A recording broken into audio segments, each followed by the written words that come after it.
एक बुढ़िया माँ थी, उसके 7 बेटे और एक बेटी थी। बेटी की शादी हो चुकी थी। जब भी उसके बेटे की शादी होती, फेरों के समय एक नाग आता और उसके बेटे को डस लेता था। बेटा वहीं खत्म हो जाता और बहू विधवा। इस तरह उसके 6 बेटे मर गए। 7वें की शादी होनी बाकी थी। इस तरह अपने बेटों के मर जाने के दुख से बुढ़िया माँ रो रो के अंधी हो गई थी। भाई दूज का समय आ गया। भाई ने कहा कि मैं बहन से तिलक कराने जाऊंगा। माँ ने कहा ठीक है। उधर जब बहन को पता चला कि उसका भाई आ रहा है, बहन की खुशी का ठिकाना ना रहा। भाई के लिए अच्छे अच्छे पकवान बनाने के लिए बहन ने सोचा कि पड़ोसन की मदद लेनी चाहिए। बहन पड़ोसन के घर गई और कहा, दीदी मेरा भाई आ रहा है, उसे क्या बनाकर खिलाऊं। पड़ोसन उससे चिढ़ती थी। उसने कहा कि दूध से रसोई लेप, घी में चावल पका। बहन ने ऐसा ही किया। उधर भाई जब बहन के घर जा रहा था तो उसे रास्ते में सांप मिला। सांप उसे डसने को हुआ। भाई बोला, तुम मुझे क्यों डस रहे हो। सांप बोला, मैं तुम्हारा काल हूँ और मुझे तुमको डसना है। भाई बोला, मेरी बहन मेरा इंतजार कर रही है, मैं जब तिलक करा के वापस लौटूंगा तब तुम मुझे डस लेना। सांप ने कहा, भला आज तक कोई अपनी मौत के लिए लौट के आया है जो तुम आओगे। भाई ने कहा, अगर तुझे यकीन नहीं है तो तू मेरे झोले में बैठ जा।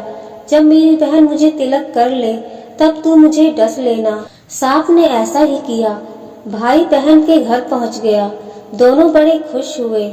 भाई बोला, बहन जल्दी से खाना दे, बड़ी भूख लगी है। बहन क्या करे, ना तो दूध की रसोई सूखी, ना ही घी में चावल पके। भाई ने पूछा, बहन इतनी देर क्यों लग रही है, तू क्या पका रही है। तब बहन ने बताया कि ऐसे ऐसे किया है। भाई बोला, पगली, कहीं घी में भी चावल पके हैं या दूध से कोई रसोई लीपे है। गोबर से रसोई लीप, दूध में चावल पका। बहन ने ऐसा ही किया। खाना खा के भाई को नींद आने लगी। इतने में बहन के बच्चे आ गए। बोले, मामा मामा हमारे लिए क्या लाए हो। भाई बोला, मैं तो कुछ नहीं लाया। बच्चों ने वह झोला ले लिया जिसमें सांप था। जैसे ही उसे खोला, उसमें से हीरे का हार निकला। बहन ने कहा, भैया तूने बताया नहीं कि तू मेरे लिए इतना सुंदर हार लाया है। भाई बोला, बहना तुझे पसंद है तो तू ले ले, मुझे हार का क्या करना। अगले दिन भाई बोला, अब मुझे जाना है, मेरे लिए खाना रख दे।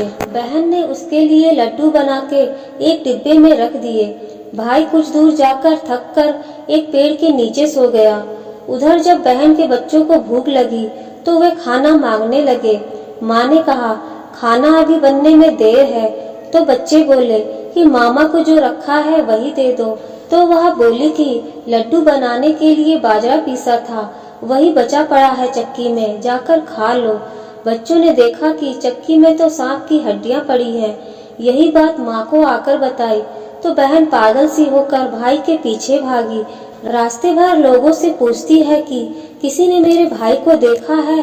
तब एक ने बताया कि कोई लेटा तो है पेड़ के नीचे, देख ले वही तो नहीं। भागी भागी पेड़ के नीचे पहुंची, अपने भाई को नींद से उठाया। भैया भैया, कहीं तूने मेरे लड्डू तो नहीं खाए।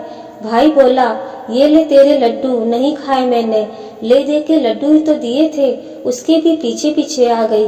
बहन बोली, नहीं भाई तू झूठ बोल रहा है, जरूर तूने खाए हैं, अब तो मैं भी तेरे साथ चलूंगी। भाई बोला, तू नहीं मान रही है तो चल फिर। चलते चलते बहन को प्यास लगती है। वह भाई को कहती है कि मुझे पानी पीना है। भाई बोला, अब मैं यहाँ तेरे लिए पानी कहाँ से लाऊं। देख दूर कहीं चील उड़ रही है, चली जा वहाँ, शायद तुझे पानी मिल जाए। तब बहन वहाँ गई और पानी पीकर जब लौट रही थी तो रास्ते में देखती है कि एक जगह जमीन में 6 शिलाएं गड़ी हैं और एक बिना गड़े रखी हुई थी। उसने एक बुढ़िया माँ से पूछा कि ये शिलाएं कैसी हैं। उस बुढ़िया माँ ने बताया कि एक बुढ़िया है, उसके 7 बेटे थे। 6 बेटे तो शादी के मंडप में ही मर चुके हैं, तो उनके नाम की ये शिलाएं जमीन में गड़ी हैं। अभी 7वें की शादी होनी बाकी है।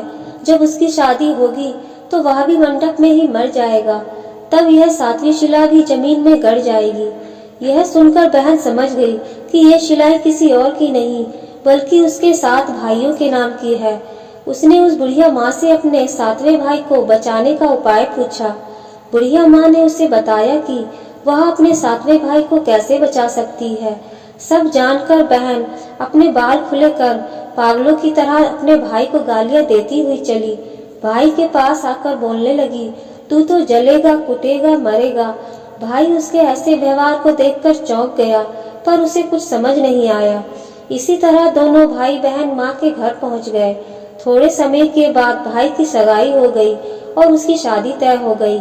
जब भाई को सेहरा पहनाने लगे तो बहन बोली, इसको क्यों सेहरा बंधेगा? सेहरा तो मैं पहनूंगी, ये तो जलेगा, मरेगा। सब लोगों ने परेशान होकर सेहरा बहन को दे दिया। बहन ने देखा उसमें कलगी की जगह सांप का बच्चा था। बहन ने उसे निकाल के फेंक दिया। अब जब भाई घोड़ी चढ़ने लगा तो बहन फिर बोली, ये घोड़ी पर क्यों चढ़ेगा? घोड़ी पर तो मैं बैठूंगी, ये तो जलेगा, मरेगा। इसकी लाश को चील कौवे खाएंगे। सब लोग बहुत परेशान हो गए। सबने उसे घोड़ी पर भी चढ़ने दिया।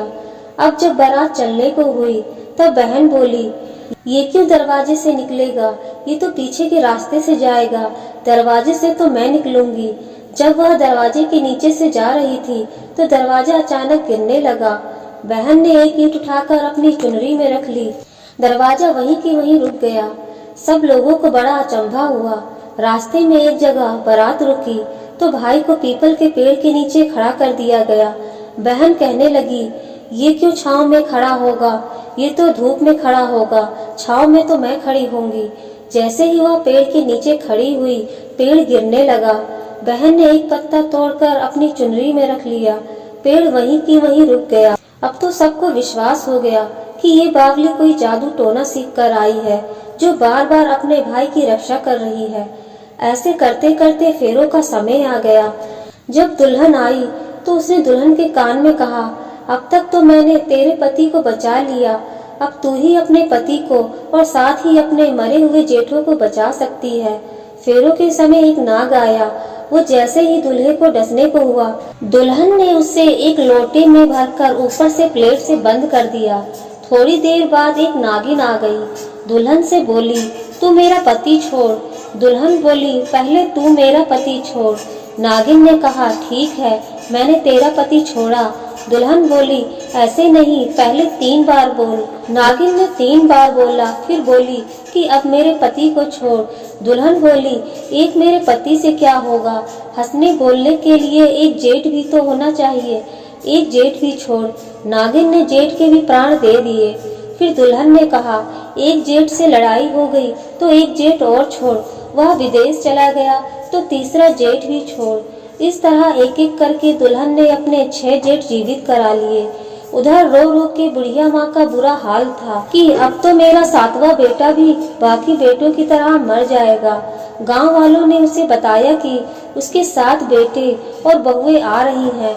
तो बुढ़िया माँ बोली, अगर यह बात सच हो तो मेरी आंखों की रोशनी वापस आ जाए और मेरे सीने से दूध की धार बहने लगे। ऐसा ही हुआ। अपने सारे बहू बेटों को देखकर वह बहुत खुश हुई और बोली, यह सब तो मेरी बावली का किया है। कहाँ है मेरी बेटी? सब बहन को ढूंढने लगे। देखा तो वह भूसे की कोठरी में सो रही थी। जब उसे पता चला कि उसका भाई सही सलामत है तो वह अपने परिवार से मिलकर अपने घर को चल देती है। उसके पीछे पीछे सारी लक्ष्मी भी जाने लगी। बुढ़िया माँ ने कहा, पीछे मुड़ के देख, तू सारी लक्ष्मी ले जाएगी तो तेरे भाई भाभी क्या खाएंगे? तब बहन ने पीछे मुड़कर देखा और कहा, जो माँ ने अपने हाथों से दिया वह मेरे साथ चल और बाकी बचा हुआ भाई भाभी के पास रह जाए। इस तरह एक बहन ने अपने भाई की रक्षा की। जय श्री राधे कृष्णा।